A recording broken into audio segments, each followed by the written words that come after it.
Welcome back to Dr. K's Lecturecast in Anatomy. We are going to continue with the lecture on the glossopharyngeal part 2. We saw about the nucleus and the functional components and from where does the glossopharyngeal nerve emerges in the first part.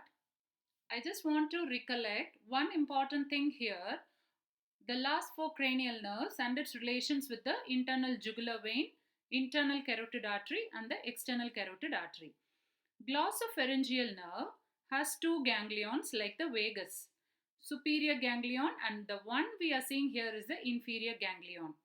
Okay, so at first it lies between the internal jugular vein and the internal carotid artery and then crosses anteriorly to the internal carotid artery and then crosses the styloid process to reach the tongue to give the terminal branches. So this is the basic relations and the course of the glossopharyngeal nerve. Let's go in detail. I have just made as a mind mapping here jugular foramen, from the jugular foramen intermediate compartment, superior and the inferior ganglion. The inferior ganglion is larger. Ganglion are nothing but aggregation of nerve cell bodies. You know, the neuron has a cell body and also an axon. So aggregation of the nerve cell bodies forms the ganglion. Just remember that. And then runs between the internal jugular vein and the internal carotid artery anteriorly to the internal carotid artery, and then can you see here, this is the styloid process. Remember two things here. Styloid process, one muscle which is supplied by the glossopharyngeal nerve. What was that? Stylopharyngeus. Glossopharyngeal, so pharynx, it is related to the course is related to the styloid process, so stylopharyngeus. And one ligament from the styloid process to the hyoid bone, it is the stylohyoid ligament. So here it crosses the lower border of the stylopharyngeus and then goes behind. Can you see here? It goes behind the stylohyoid ligament to reach the posterior 1/3 of the tongue. Here it gives, as soon as it comes here to the stylopharyngeus itself, it starts giving off branches. And from the inferior ganglion, okay, just remember we are going to read about the branches here. So the first branch, tympanic branch, which is otherwise called as the Jacobson's nerve. Okay, so here from the inferior ganglion, it goes to the ear. Anything related to the tympanic means middle ear. Okay, remember that. And there is a projection in the middle ear which we call as the promontory. Over the promontory, this tympanic branch forms a plexus. What is a plexus? It is a network of nerves. It can be a network of veins as well.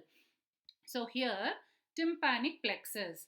Tympanic plexus, from here, it gives few branches. Okay, few twigs. You know what is a twig, right? A small wooden, the small parts of wood which we call as twigs. Same terminology we are using here. Small branches of the nerve. So tympanic plexus gives twigs to the, you can see what is that behind the ear. There is one process here, mastoid process. So mastoid antrum is there, that is a air filled antrum inside the mastoid process. So nerves to that, nerve supply to that, as well as to the auditory tube. You know, auditory tube is the tube which connects the nasopharynx. Remember this point, I'll tell you why later in the applied aspect.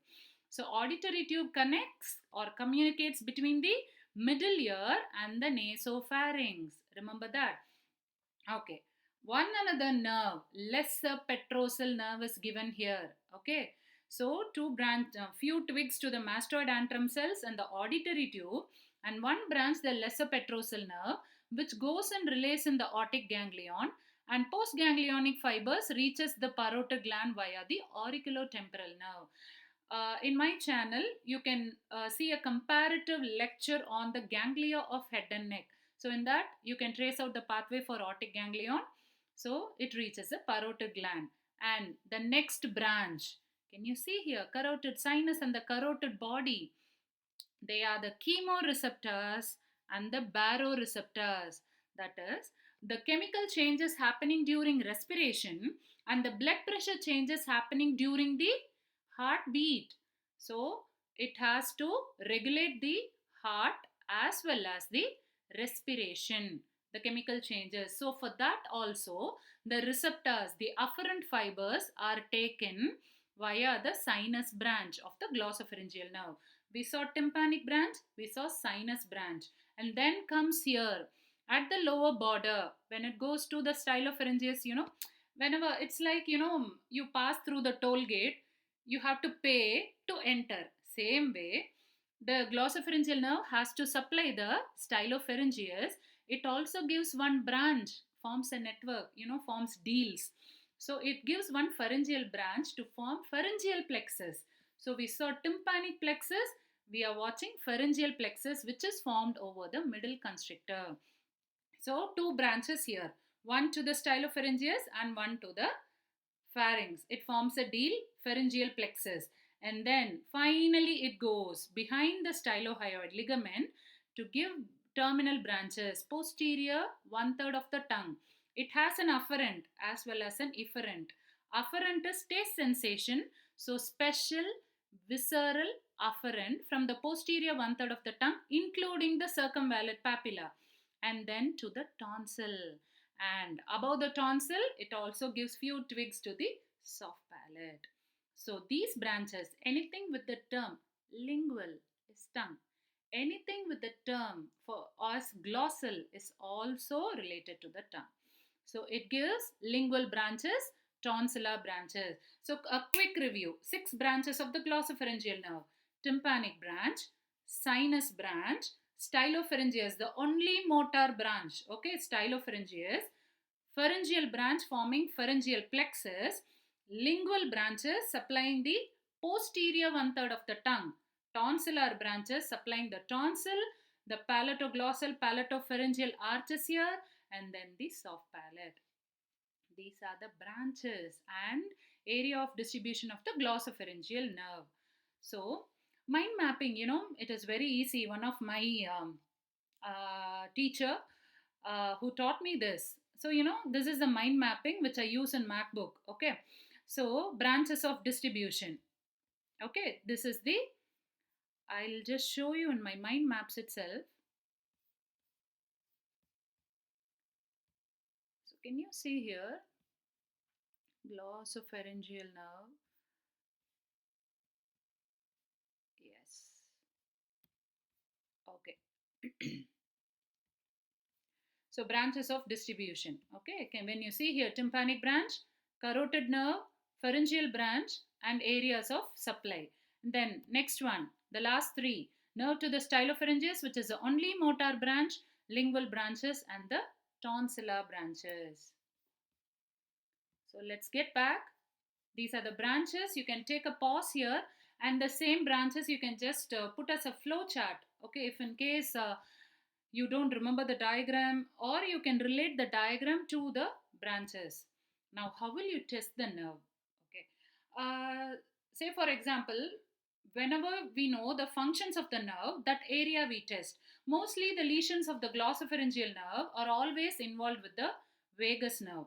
If in case there is a complete lesion of this nerve alone, we know the taste sensation of the posterior one third of the tongue is lost. You can place something for the subject to taste from the posterior one third. And the small tongue, no, whenever the doctor says open your mouth wide, and they will see the tonsils whenever you have high fever or severe cold or pharyngitis. So that part of the pharynx they will touch and test. You'll have a gag reflex. Okay, if in case you have the gag reflex, there is no problem with the nerve, and if you are able to sense what taste it's placed in the posterior one third of the tongue, your glossopharyngeal nerve is perfectly fine.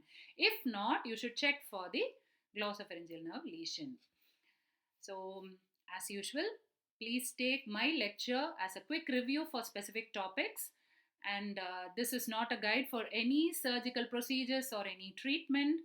And if in case you like, give a thumbs up and share it among your friends, and do hit the subscription bell button so that it will be useful for you to get further notified as I upload the lectures.